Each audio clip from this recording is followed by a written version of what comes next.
I feel like people don't value producers, bro. Like, they're more than just background people. And it's our job as lawyers to protect that genius. I've seen people, man, like literally buy out from huge songs. Millions and millions, billions of streams. And there's nothing you can do about it. No one needs to own the beat. Either you own it or you control it. And I think these two things kind of blend sometimes where you can have one and not necessarily need the other. They can't not pay you because there's a sample. Essentially, it's $150,000 per infringement. Every stream is an infringement, in my opinion. And we dropping a lot of gems, but I think creators make the best lawyers. You're doing an amazing job thinking about problems, solving problems. You know, between me, you, a bunch of other people, we're going to figure it out, you know, come up with a solution that streamlines this so that, bro, everybody could get paid. That we have to be more disruptive. You know, that's one of the things that you're pushing, I'm pushing that. And we just need more older lawyers, younger lawyers, everybody pushing that narrative, and I think things will shift. Yeah. Hey, yo, Nasty, spin the block.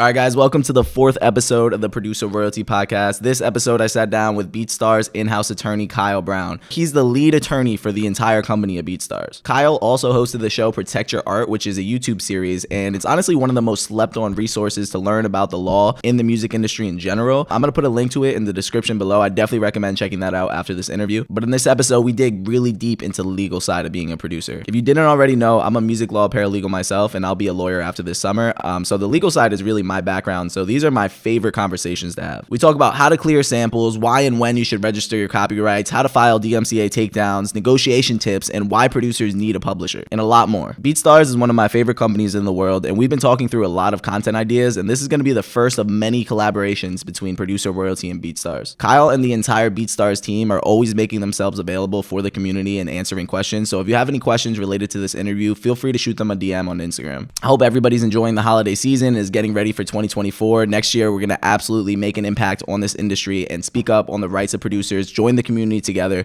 We're sparking a lot of dialogue already, so 2024 is going to be a huge year. We plan to unite everybody together over the important issues and stop fighting over whether loop makers are producers or not. We're making a lot of progress on a lot of key issues, and most of the progress really comes down to education and getting this information out to the community. So if you haven't already, please like and subscribe. We're really trying to get this information out to the entire community. All right, so let's get to the gems.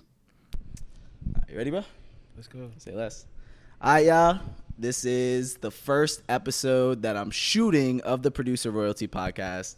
I'm probably not going to be the first one to come out, but I'm here today. This is a very special conversation for me. You know, I'm a soon-to-be entertainment lawyer myself, but I'm here with attorney Kyle Brown, in-house attorney for BeatStars, one of my favorite companies in the world, and it's been an honor to work with you guys the last couple months and to be so connected with BeatStars Publishing on the content. So, yeah, thank you, bro. I really appreciate you pulling up. I appreciate you for having me, man. Yeah, I'm very big fan of you and everything you're doing, too. Thank you, bro. I appreciate it. We had an intro call like not too long ago, maybe like a month, 2-3 months ago now. I remember that. And that was a great conversation. Like, you just have such a great energy and a great way of explaining things, and such like a peaceful, like if there's any voice for the producer community that I would like to like, especially as a lawyer, like I really feel like you have that personality that like really speaks to, especially as a black attorney as well too. Right. So, you know, in the hip hop space. So you want to tell the people a little bit about what your role is at BeatStars? Yeah, so my official title is Associate General Counsel of BeatStars. So essentially what I do is I lead our legal department, and doing that, I lead a lot of the commercial stuff that we do, like as a corporation, but also a lot of the stuff that we do on the publishing side as well. And yeah, man, it's fun. It's a dream come true. You know, I used to make music as an artist and went to law school, got through law school, and I never thought in a million years that I would have the opportunity to put my passions together, right? Putting together music, putting together law, and doing it in an environment that's, you know, all about disruption, right? Yes. And figuring out how to empower creators to essentially do what's most important, which is get paid and feed their family. Mm-hmm. Yeah, 1,000,000%. That's what I'm doing. Yeah, so what's your experience been like at BeatStars? How would you describe the ethos of working at a company like them? Yeah, well, our mission is to empower creators globally, right? So we're empowering music creators globally. And it really all starts with our CEO, Abe. He hired me, and ever since I started, I always remember he said, "Man, you want to do some stuff you ain't never done? You think you can handle it?" And I'm like, I love that. I'm like, maybe, right? And Yeah. yeah, he's the OG. So everything that you see from BeatStars, the people that you see online or talk to, like we all just a branch off his tree where, you know, it's all about disruption and making sure that the people that's really pivotal in like things, being what they are, they get taken care of. Yeah, for sure. And shout out Mike Trampy. I've been talking with him a lot. Oh, definitely shout out to Mike. Shout out everybody at Woo. I've been talking to him a lot. There's so many people behind the scenes. I was digging into your content. There's so many people. Like, BeatStars is such a huge company, but yeah. Man, like I definitely got to shout out to the entire BeatStars Publishing team, all the teams at BeatStars, the BeatStars community, just everybody in our company, man. Like, we all, you know, align ourselves around our mission, which is getting people paid, empowering them, educating them. And, you know, it's a great thing to see, you know, so many people focused on one singular goal and every day just really working towards that. Yeah, 1,000,000%. So I've been a big fan of BeatStars Publishing ever since I found out about them initially when you had the initial release. I knew this was very impactful and innovative and something that the community really needed. I think there's a lot of layers to what makes BeatStars Publishing so unique, but I want to hear your perspective on it. What would you say, like, what makes BeatStars Publishing such a groundbreaking partnership / program that, you know, the community should really be aware of? I think it really, that's a great question. I think it really goes back to our CEO, like his vision for what we really want to do as far as like helping people and making sure that like producers really understand how they're able to collect. We were just in Amsterdam and we were talking about, you know, a couple things, and we're talking about like DNA, right? So like how everybody focuses on the sound recording, but in all actuality, the composition is the DNA, and you have to basically collect on that DNA. And a lot of producers, they don't understand it. So I think it starts with that, and then it just starts with our publishing team, right? Like, man, we got a great team. You named a lot of people, and we just have an amazing team that's like really working hard and just really creative. So I think that's really, really the foundation of what BeatStars Publishing is. And then it's just, I think it's just the grind of like educating people and letting them know like, hey, you know, you can collect publishing. Did you know that, you know, if you have these many streams, you can get this and you can get that. And, you know, myself and my team, Irfan, we're just support staff, right? So we're just coming in and making sure that all the goals that, you know, our teams have, and even our creators that's on our rosters have, we help facilitate that, you know, through the legal process and contracts and negotiation. For sure. And like you mentioned customer service, and I can truly say it just seems like I haven't worked with every publisher, but I've seen how other publishers, there's one with an S that I'm sure we're thinking of right now that, you know, their customer service isn't up to par really with what the community needs. I'm working with all these producers now, and so many questions come up, and like it's so uncertain, like the way other publishers' portals work, and it's not very clear. So like just the portal that you guys have alone is special. But then you also have the fact that you're working with Sony. Like that's something that is like, you know, what is the value of working with a publisher like Sony? Because for those who don't know, BeatStars Publishing is a collaboration partnership with Sony ATV, who, you know, is the biggest publisher in the world. I think what's really cool about it is Sony is huge, right? And they're super supportive of what we're doing. They're innovative, and you know, with publishing, man, like we were again going back to the Amsterdam thing. You know, you hear people you know, talk about just the differences in way things are being collected upon. And yeah, you want to collect, but you want to make sure you're collecting in as many places as possible. And Sony being, you know, the #1 actual like publishing company in the world, Sony Music Publishing, that's really, really great. And I think there's just so much potential that's, you know, hasn't been tapped into, that's going to really lead itself to just more collection, more innovation, more disruption, and I don't know, just more pathways for creators that didn't even realize, like, yeah, you're making money, you know, with licenses, you're making money doing this, this, and this, but a lot of the value and it's still a lot of meat left on the bone with just registering your songs. And I think one thing I really love about the company and like BeatStars is that it's like always technology, right? Like a lot of people don't realize like how much goes into making sure that technology and innovation and things like that happen. Yes. And I think that's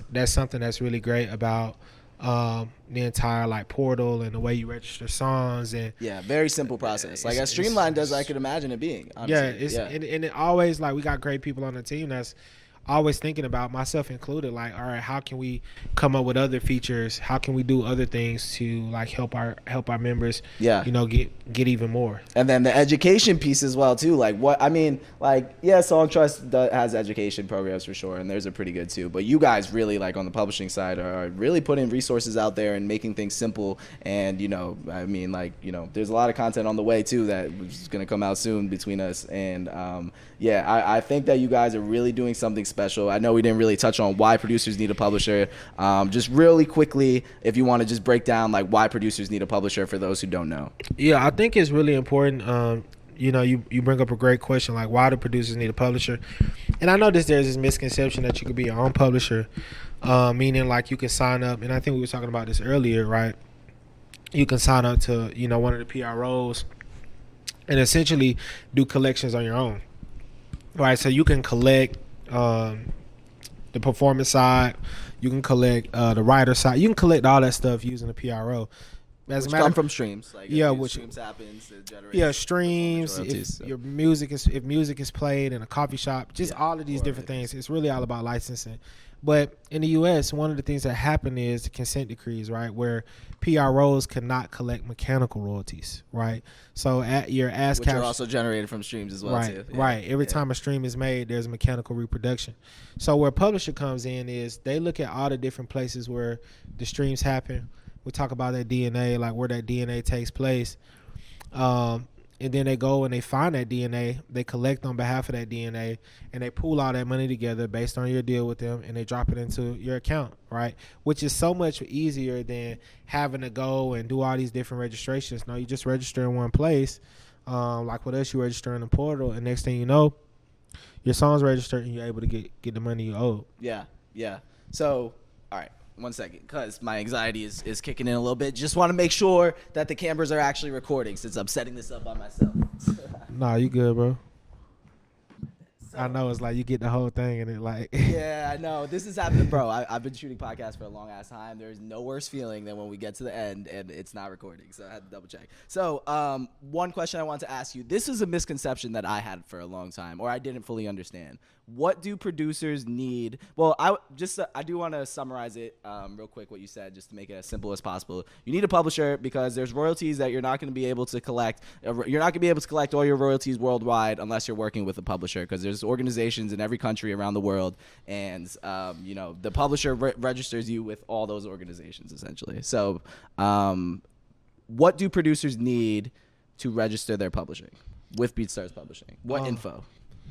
Really, you just need the song, right? Because it's all linked to the portal is linked to Spotify, so you just need the song. You search it on Spotify and you put in the splits, and then also if you have an agreement, that's always very helpful, because when people are verifying the splits to make sure everything is accurate and nothing's blocked, you're able to collect. So it's a super. So you do need their legal name, right? Like the artist, you need everybody's legal name, right?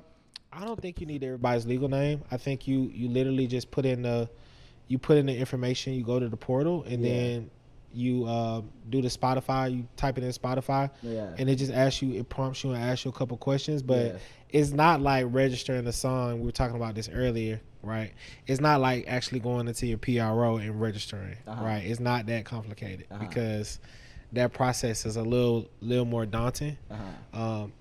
We have a super user-friendly interface. And it's one of the best out there. Yeah, for sure. So this is an interesting question I want to get your perspective on. Do you feel like producers should get a lawyer for every placement, in the sense where I got a placement, I have my advance is only $500, $750. Like, what should I do in a situation as a producer? In that situation, you get the contract. Like, do you have any thoughts on that? I think and it goes back to publishing. I I think it goes back to like companies finding law firms that'll work with you, because there's some lawyers out there that'll work with you, right? They'll be like, look, bro, just give me $100. It's the brand trust form. I'm not tripping off of it.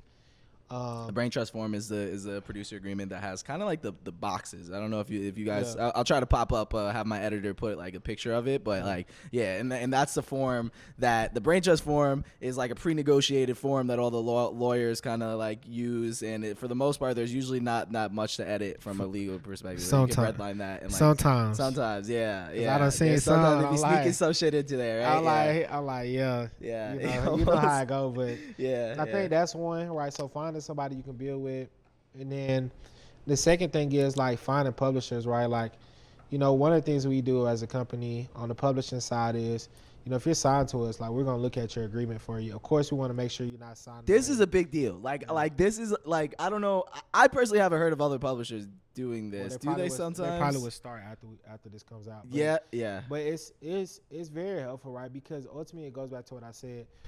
Anytime if it's a publisher, the compositions are involved, right? Your publisher should be involved just to make sure that there are certain things that aren't being sold. And I think a lot of producers don't realize, man, I done seen stuff where it looks like a brand choice or it looks like this, but it doesn't have excluding compositions, right? So it's like they're transferring excluding the compositions, right? Excluding the compositions. In the transfer, right? So in the transfer ownership, it's just everything, right? So it's like being a publisher, we're in a very unique position where we can help our members look for everything, make sure that they're getting what they deserve, not only on the publishing side, but from a producer's royalty standpoint, from an advance standpoint, because ultimately all the value that comes from the recording comes from a composition. Without the composition, there's no recording. So I think to get back to your original question, those things are important, but definitely, in my opinion, it's very important to have someone look over your agreements. But you just got to be creative with figuring that out, because if not, if you just saying, okay, yeah, like, I'm just going to sign stuff because it's cost prohibitive to get a lawyer, you never know what you're signing away. And I've seen people, man, like literally buy out from huge songs, millions and millions, billions of streams, and there's nothing you can do about it, because it was like, oh, they only offered me $500. Yeah. And a lot of times a lawyer will help you get more value, right? Yeah. Now you have to talk to them about what they will want for getting you that more value, because that's important. But a lot of times a lawyer can get you more value, or they're in a position to say, hey, I know that this is X, but ask whoever it is on the other side to add in $100, $200 for my fee. Yes. And then that puts you in a position to get paid without losing anything, and then a lawyer is getting their fee. So it's ways to do it. It's ways to be creative, but I'm always an advocate, and I'm not, and it's kind of biased, but I'm always an advocate of having legal representation anytime there's any paperwork being passed before two parties. Yeah, for sure. And that part you said, well, not the last thing you said, but where you're saying that the lawyer could add value to this situation, because I think there's a lot of conception that like there's a lawyer is kind of like an insurance. You're paying money on it to avoid the situation where, down the line, you might have signed some shit that you shouldn't have signed, and it's going to come back to bite you. But people a lot of times aren't talking about, but if you get a lawyer, they might be able to negotiate you a lot higher deal or a lot higher of a fee than you might have been able to do on your own, or just get you more. So a lot of times it's not even that like the lawyer, maybe their fee might be $500. They might get you an extra $2,000. You know what I mean? So they'll get you more of what you're worth. You know what I mean? So, so on that part, I definitely co-sign that for sure. I think too, bro, it's like ultimately, bro, it's like, it's not an expense, I guess. It's trying to say. Right. And the main thing, man, and I'm seeing and that I'm learning, still learning, like still everyday learning, right? Like if I had a name tag on it, because I saw the guy that owns Chick-fil-A, his son now is running it.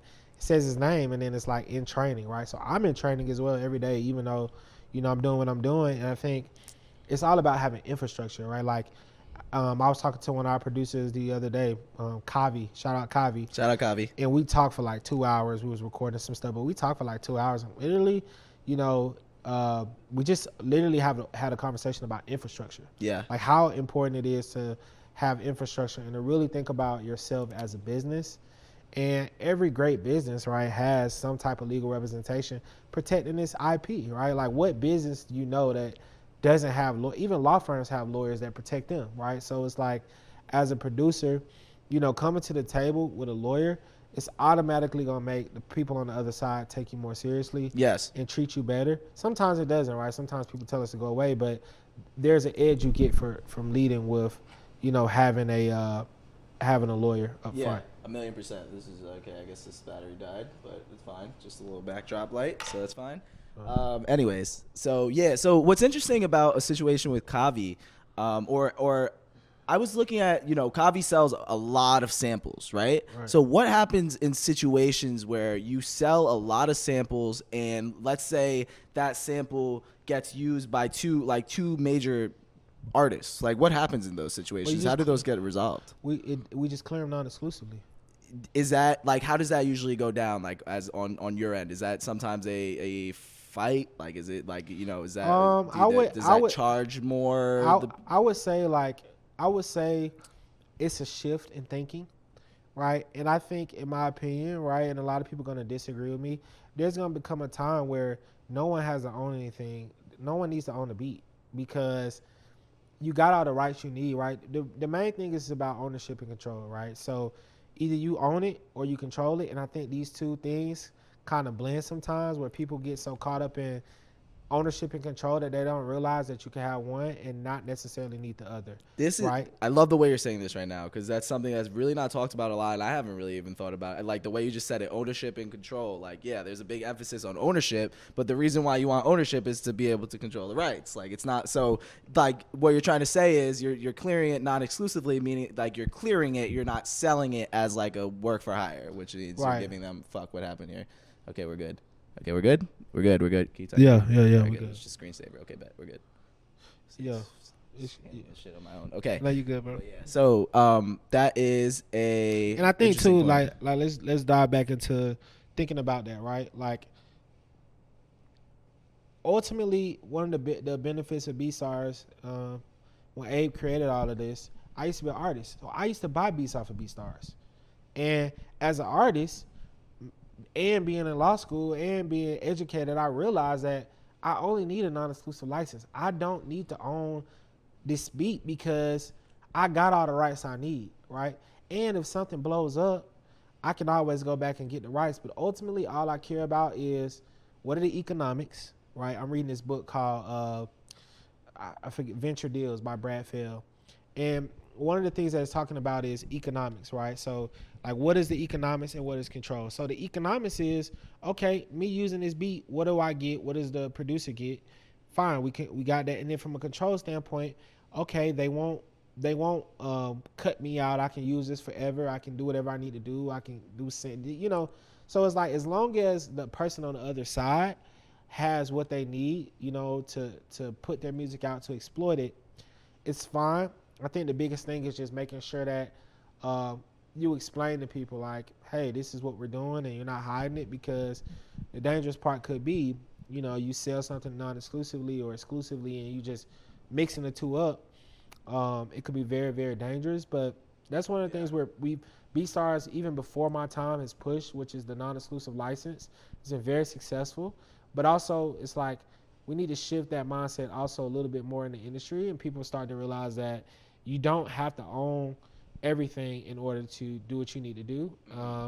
And the more people that adopt that mentality and become more creative friendly, I think the more value that's going to be getting put into the industry, because people will be more amped to do deals.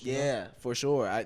For sure. I think this is such a valuable conversation that, like, I think really needs to be emphasized, because, like, people love to latch on to buzzwords, and obviously, ownership has been a huge buzzword the last 20 years, but it's like, for what? So like, for what? Yeah, like, that's a great point. It's like, you just got to be caught. Like, there's reasons to own, but you gotta know why they are. Right, and it's like, it's to my point. It's like, okay, like, you own the record, right? You own the vocals and the record as a one. Okay, why do you need to own the beat by itself? The person that created it should own it, right? Everybody should own what they created. And then if there's a deal being done, then based on the way the deal is structured, whether it's a publishing deal or recording deal or whatever it is, the economics can be talked about, right? But it's just like, when you think about a startup, right? And I'm literally learning all of this, I've been learning this while I'm working at BeatStars, but I'm learning this as I'm studying this. When you think about someone investing money into a startup, right? economics and control dictate how they, how they operate. But they don't own the company just because they invest in the company. They have some equity in what they put in, and they have a board seat or observer seat or whatever it may be. But ultimately, we have to be more disruptive, and I think that's one of the things that you're pushing to help producers more. I'm pushing that, and we just need more older lawyers, younger lawyers, everybody pushing that narrative, and I think things will shift. Yeah. What do you feel like is something? I have a lot of thoughts on this, but what do you feel like is why don't producers get the lawyer attention that they need and deserve, you think? I feel like people don't value producers, bro. Like, it's like literally I tweeted something the other day and it was like, bet. Because I hate to keep name dropping A, but I'm going to keep doing it. Like, I feel like him, bro. It's like, I see why he thought when he created BeatStars, and it's like, when I was in Amsterdam, we went to see Grandmaster Flash, and he was talking about how like he created hip hop, and he was saying that no one's more important than the DJ and the producer because they create the foundation of what someone comes to rhyme on. Yeah. And I feel like it gets so lost that, bro, it's like, yeah, artists are very important, right? But at the same time, bro, having a beat that's hard, that as soon as it come on, you're like, I like this. And it carries, and I feel like people don't value that because they think, oh, the producer is just a background person, but no, they're not. They're more than just background people. They're some of the most brilliant. When you think about it, right? Like, somebody can create, like, you're so brilliant that I can create something by myself, right, with no one's influence other than what's in my brain. Yeah. And then that can leave my hard drive, go into my computer, be sold, and then someone around the world can resonate with that no matter where they are, what they're going through, and I don't even know them, right? And I'm not creating it for a specific person. It's just something that's happening. Yeah. That's genius. For sure. And it's our job as lawyers, right, and people that protect creators to protect that genius. And that's what our whole team is on. Protect that genius. I love that. Yeah, for sure. But it's there's coming. Definitely the devaluing for sure. Like, there's like, they're composers, like they're taking an arrangement and they're putting all these sounds together and synthesizing it. Yeah, for sure. They don't get enough attention on that side for sure. To add to it a little bit, I do want to say that I've noticed just how, like, so when I set up intro calls with lawyers at law firms, I've gotten a lot of lawyers that have just telling me that they're trying to pivot away from legal work as well, or I'm sorry, from working with producers, just because, like, clearing producer agreements, like you said, like, they might work with the producer and give them work on it for like $200. They'll redline the agreement for them or whatever, but they could be spending that same time negotiating a pub deal, which is like a huge deal. That's way more money. You're getting paid way more per hour to like be doing something like that, as opposed to redlining a producer agreement and only getting a couple $100. So like, I think that working with Adam Friedman, I was an intern for him initially, and I was getting school credit for it, and then I was his law clerk, so I was getting paid like just a regular job, like a good young person's money, salary, whatever.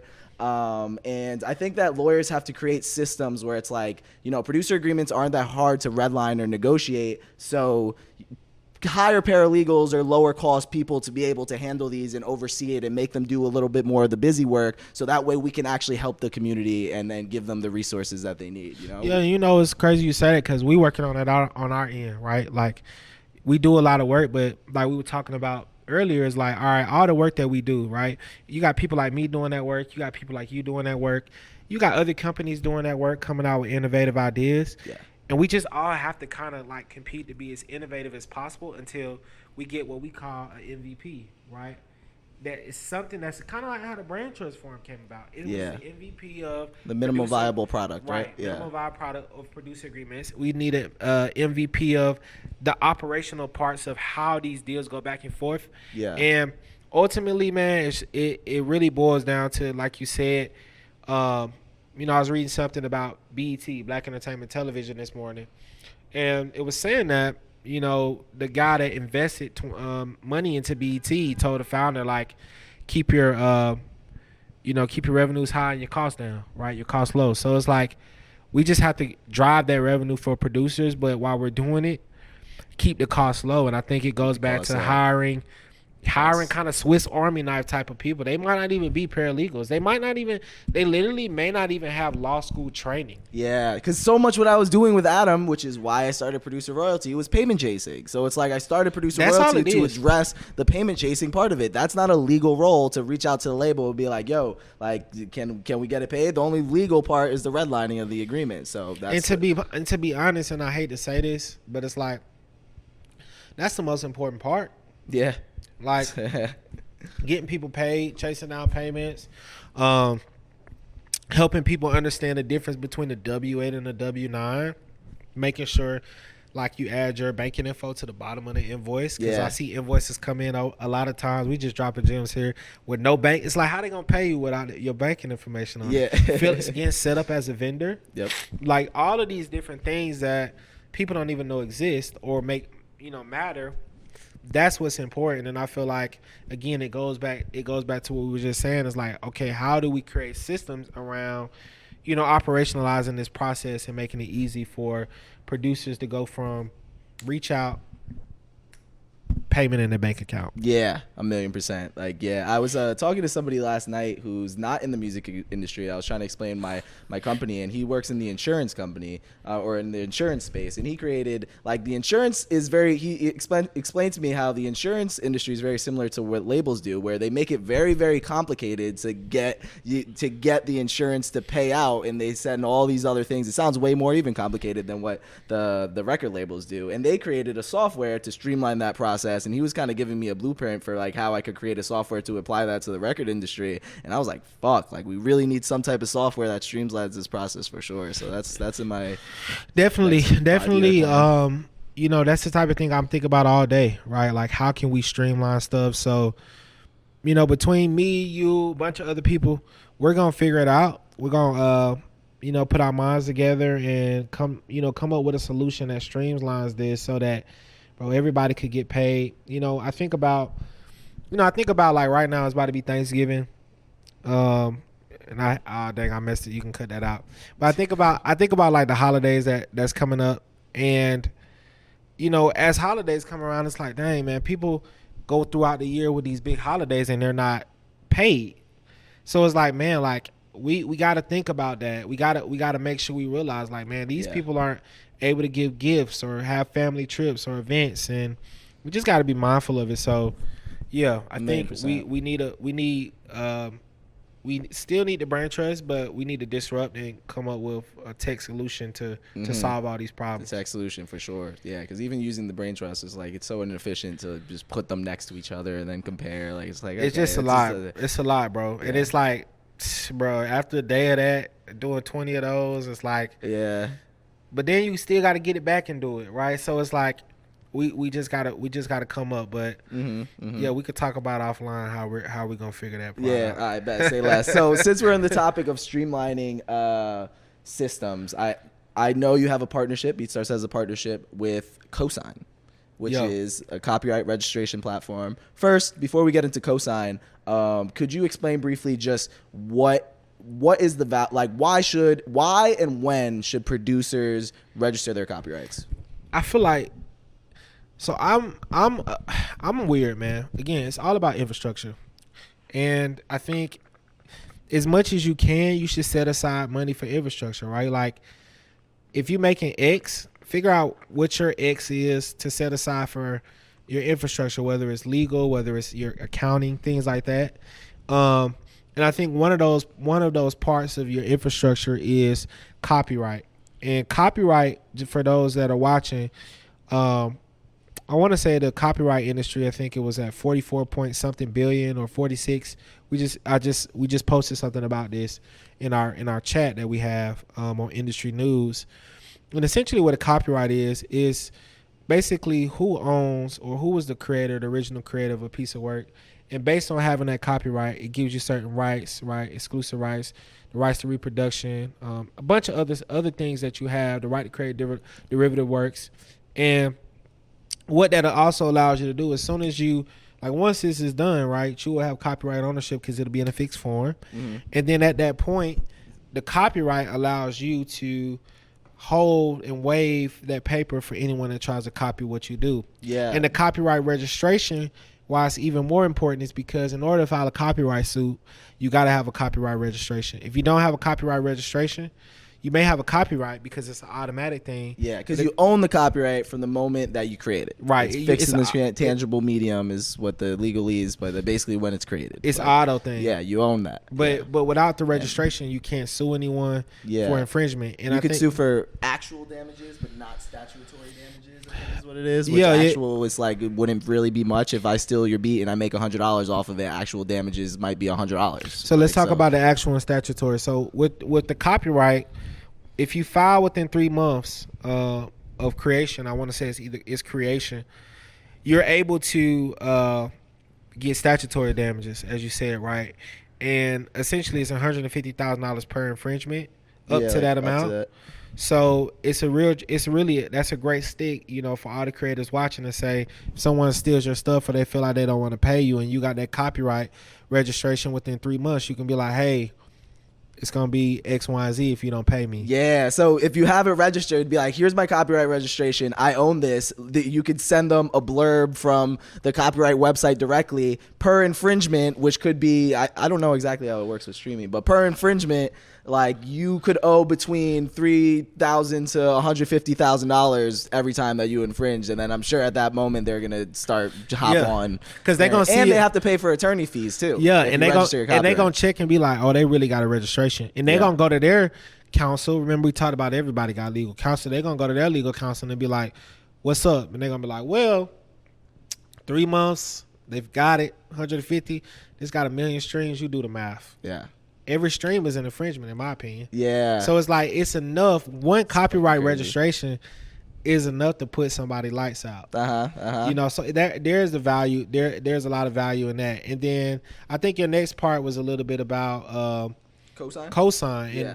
So what is cosign? So cosign is, we were talking about this earlier, cosign is a platform that has streamlined, similarly to what we were just talking about with streamlining the whole process for producers, but they've streamlined the entire copyright process in a super simple and easy way, so that people are able to copyright their work. And it's a really, really great thing. One of the first things that I did when I started was I was like, we should do kind of like a referral type of partnership with them, where people can go to like cosign.com/BeatStars. They'll get discounted services, and they'll be able to copyright their work and get their registrations done. So I really, really want to shout out the team over at Cosign. They're truly amazing, and there's gonna be great things in their future. Yeah, damn, that's amazing. Yeah, I gotta reach out to Cosign too. I really want to start pushing the community to start registering copyright, especially after this conversation. You just emphasized that in a way that definitely makes me want to push it even more. So, how I wanted to ask you, I have only filed a limited amount of takedowns. In your experience, let's say a major artist uses a beat, and the producer's reaching out to the major artist, and the producer can't get it cleared. How does the takedown process usually go from like beginning to end from that part? Like, so like, I do these a lot. Yeah, I'm sure. But typically what happens is, man, we see something as a publisher.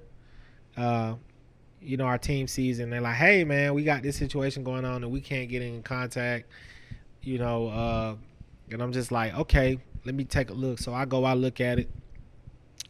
And my first thing is, man, like, we want to protect our producers and everybody that's signed to us. And by protecting them, I think their value, what's valuable to them is, right, like, no one wants to lose a placement. So we're always looking to reach out, ask like, hey, can we, can you send up proposed terms in a loan form? And if we don't hear nothing back, the next method is, we dropping a lot of gems, but the next method is what we call a DMCA takedown. And essentially what that is, and it's very powerful, is you essentially, so back to when we were talking about copyright, right? And this is, I don't want to give a history lesson, but essentially when all these technology platforms started to emerge, they realized that if there wasn't some type of law that protected these technology platforms for content that was uploaded, they would essentially be bankrupt. And, the majority of the economy in the United States is really based off of IP, right? A lot of the value of the economy is IP. So the government realized they had to protect the IP, so they created the DMCA. And essentially, what the DMCA does, it allows technology platforms to have like liability shields if they follow certain things. And one of the things that they have to follow is if they get a takedown notice from someone that owns a copyright, they have to take it down immediately and then clear up the situation between the person that posted it and the person that claims that they own the copyright, right? So the value in doing that, whether you're a creator or if you're someone that's doing it on behalf of a creator as an authorized agent, is that you know the person on the other side has to reach back out to you, because if not, they can literally lose their liability shield, not just for that thing, but in a lot of instances, right? So the platform's like going to hit you back, and then they're going to take it down and they're going to reach out, and then when they reach out, if your reach outs haven't been hitting whoever you're trying to reach out to, maybe you're trying to reach out to an A&R or someone or a contact that you got, they're going to hit back the platform. The platform is going to hit back whoever originally released it. And then 8 times out of 10, you got some people that just don't care. But 8 times out of 10, the issue is going to get resolved. Okay, so I'm not clear on this. If I file a takedown, do they get a notice first and then they have an opportunity to like pay me, or does it automatically come down? It depends on it depends on the platform. You got platforms like YouTube that they'll take it down immediately, because when they don't even give them the notice, and they don't like. So you have it where they send notice. So they got 3 options on YouTube. Like if you go on YouTube, your YouTube studio, and you do submit a copyright takedown, they'll send 7-day notice. The person can essentially take it down within 7 days to avoid a strike. Send immediate notice. They'll take it down right then, as long as you. So when you're filing it, it gives them that it gives you. If I'm filing the takedown, it gives me the option. Which one do I want to take? Right. Yeah. And then you can prevent future copies from coming up. And then on Spotify, typically they'll take it down while it's under investigation. Apple will do the same. Take it down while it's under investigation. Yeah. So because like we were talking about how a lot of producers don't want to lose the credit, right? They don't want to lose that placement. But the placement, which kind of needs the credit too. So like if I'm a producer and like this is my first major placement, but I want to get paid, should I file a DMCA takedown? Is there a way I can give them you could send them notice? Yeah, if you can't get anyone to respond to you, I would, because ultimately what people try to say, oh, don't do a takedown, there's also a retraction. So all the platforms that hit you, because they're gonna send you a notice when they take it down. YouTube's gonna send you a notice. Spotify, the main 3 you need to do is YouTube, Spotify, Apple. That gets people attention. Right. So they'll send you a notice, and then you're able to, in YouTube Studio, you can actually now do a retraction in there. It'll put everything back up immediately. Spotify, you can email the same confirmation email you got. They'll do a retraction, and Apple will retract it as well. So all of the metadata, all the stats, all of the different things that were already up, you're not going to lose any of that. Now, there may be a little period, hopefully not that long of a period, but as long as it takes to get the deal resolved where that song isn't making money, but at the same time, you're going to get paid if you keep that pressure and you tell them, hey, once this money hits my bank account, right, or the deal signed, then I'll remove the retraction. Got you. Okay, and then when you remove the retraction, it goes back up. Exactly. Yeah. Okay, got you. That's a big thing. Okay, got you. So, another thing I wanted to ask you. Well, takedown process, clearing a sample. Oh, clearing a sample. That's what I wanted to ask you about. So, first thing I want to ask you: whose responsibility is it to clear a sample? I'm gonna leave it open-ended like that.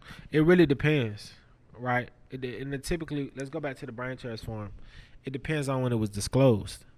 If the producer or creator or whoever it is that's a part of the composition or record or whatever does not disclose it, then the label's gonna say it's an undisclosed sample and it's their job to clear it. Meaning it's the producer's job to clear it, right? Yeah. And when we say clear it, the label or their clearance department is gonna clear it. But ultimately, again, it goes back to economics, ownership, and control.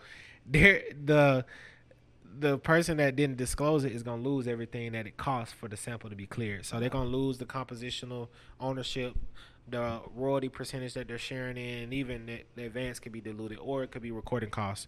But if they disclose it and it's an approved sample, then typically what the label will do is they'll go out, they'll clear it, they'll figure out how much it's going to take. If there's an advance that has to be paid, it'll be recording costs. And then basically, if there's a master points, typically the label will pay that, or you might have to bust that down a little bit, and then the publishing will be split pro rata, right? So the sample, if it's two people on the song, artist and producer, 50-50. If the sample wants 60%, each person will give 30%. So the artist will end up with 20, the producer will end up with 20, and then the sample will take 60. Gotcha. Okay. So it really boils down to: is it approved? Is it unapproved? Yeah. Approved or undisclosed, and depending on that. What if it's like so I've dealt with a situation where it was obviously a sample. It was like a drill type beat, and it's a sample in it, right? So the artist didn't pay the producer, and the song was out for a year. I helped him get paid for it, and the artist lawyer is like, no, you didn't clear this sample, so we're not going to pay you because this is your responsibility to clear the sample. What do you think about that? They can do that, right? Because the artist could do that? Yeah, because if they didn't know, did they know about the sample? The artist knew about the sample. Oh, they already knew about it. Yeah, it's a huge song. It has the lyrics of a really big song. So they knew about the sample. They agreed that it was cool. They just took the producer, sent them the beat, and the artist used the beat, didn't pay him for it, and that's it. But you said they knew about it, right? They knew about the sample. Okay, so the thing is, and there's no agreement. There was no producer agreement. Okay, so that's the thing where it's like they can't not pay you because there's a sample. Yeah. Right. Like that's what I convinced them of too. Like, and it's like paying it. I got them out of it. It's like, all right, it's like you got to pay. Now you gonna have to clear the sample, and we might work with you because it's a sample in it, right? Yeah. Like that's the thing. Like, okay, we know it's a sample. We probably gonna have to bust this down. We get that, but you cannot not pay because there's a sample. Yeah. Like, that don't stop. That ain't gonna for sure. That ain't gonna stop us from making sure we straight. So if let's say I'm an independent artist or I'm a producer working with an independent artist, there's a sample in it. How do you recommend we go about clearing the sample? How does that process usually go? Do I have to reach out to a sample clearing house, or how do I do that independently? Yeah, that's a great question. So the first thing I would do is I would look up. So they got Songview. You know about Songview, right? Where it's basically the repertoire database, but that's BMI Songview. BMI right? ASCAP's connected. Oh, they're connected. So I would search and see if the song's been registered. If it has been registered, it probably has. If it's being sampled, it's been registered. Mm-hmm. Or you can go to the MLC, the Mechanical Licensing Collective. I think that's what it's called, where they collect the royalties, and look and see in their repertoire who owns what. And it should be an email there, and then I would just reach out to try to see, hey, how much would it be to clear this? And then ask them to point you in the right direction on the recording side of who they would need to talk to. Yeah. But it's really about, because I've never done this. I've never done this personally where I had to clear it. Typically, you see a label or another publisher clear it. Mm-hmm. But it's typically about tracking down the publisher and tracking down the record label and figuring out how much they want to clear. With it and just because I never really knew if it really was that simple. I've never cleared a sample personally. I haven't either. Firms. So but I guess in theory, why wouldn't it be that simple? Yeah. And it's like ultimately they're not going to ignore you because they want to get paid. Yeah. And it also too is like, all right, like you got people like me, right? So, if you email me, I might not know who you should reach out to, but you talk to all the majors, so it's like on their legal team or someone on their admin team could point us in the right direction of how to get a sample clear. Yeah, gotcha. That's it. Makes sense. So touching close to an hour, so I guess we'll start wrapping it up here. One thing I wanted to finish this conversation on is I've spoken to a lot of producers that are actually really interested in getting into the legal side of the industry. So do you have any thoughts or things to bring to their attention, or just anything in general you would want to say to producers who want to get into the legal side? I think creators make the best lawyers, right? A lot of the lawyers that I hang around and be around are very creative people in different aspects. So, a lot of the great lawyers or great business people, they're very creative. And I think, my advice to them would be, we were just talking about this the other day. I think one of the differences in me and even in you, just from talking to you in the past is, I think now, well, let me take a step back. As a lawyer, you kind of was like, you could be how you wanted to be, and like people would be like, oh, this lawyer is this, and this. Whereas now, it's not like that anymore. Of course, you got these big firms and people that are super successful and they got legacy clients and whatever it may be. But I think I see things shifting where a lot of the lawyers now that are really successful and are growing, they know how to meet people where they at. And I think creators are really good at that because they have to meet artists where they at. They have to meet other producers where they at and be able to create with other people in no matter what the circumstances or environment is. And I think from a legal perspective, and you notice it's really about being able to pivot on the fly, meet people where they at. It's not about like, oh, it got to be, we said we was going to do it this way, or it has to be done this way. Why isn't it done this way? Like, if you think about if that's the mentality, it'll be difficult. But most creators that I know aren't like that. Yeah. And as long as you meet people where they at, you have a lot of success. That's really what I was going to touch on myself too, because I was telling you earlier, I used to work at Rec Philly, right? Shout out Rec Philly, one of my favorite places in the world. I worked at the front desk, and I would tell people I want to get into entertainment law, and I would tell them,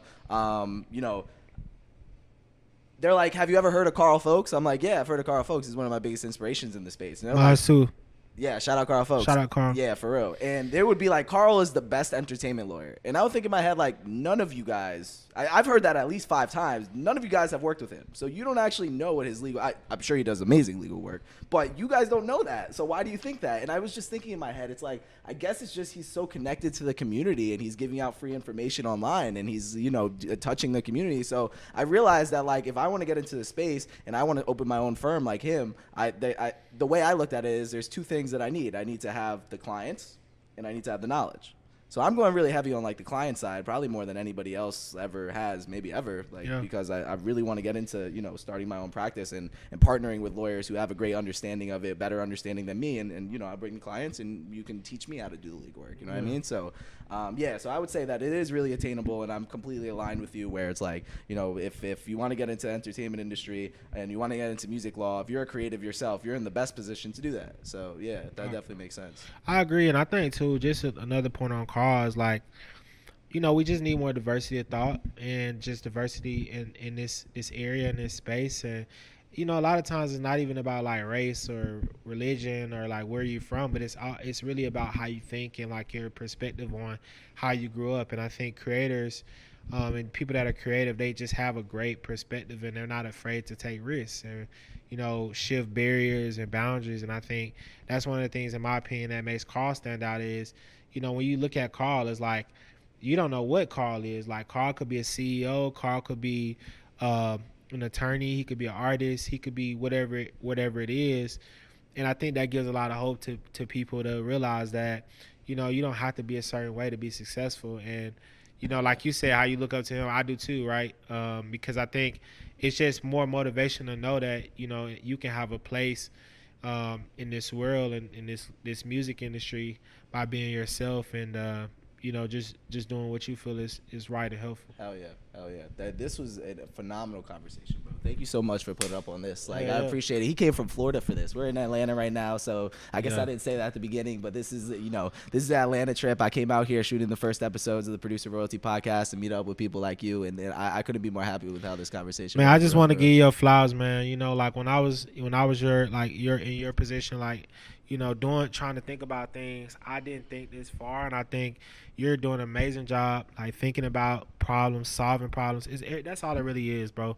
Solving problems, being friendly, having a service, mentality, right? Like, everybody wants to be a CEO, but it's really about being the chief client services officer, right? I heard Rich Paul talk about that, and like serving people, right? Being a servant.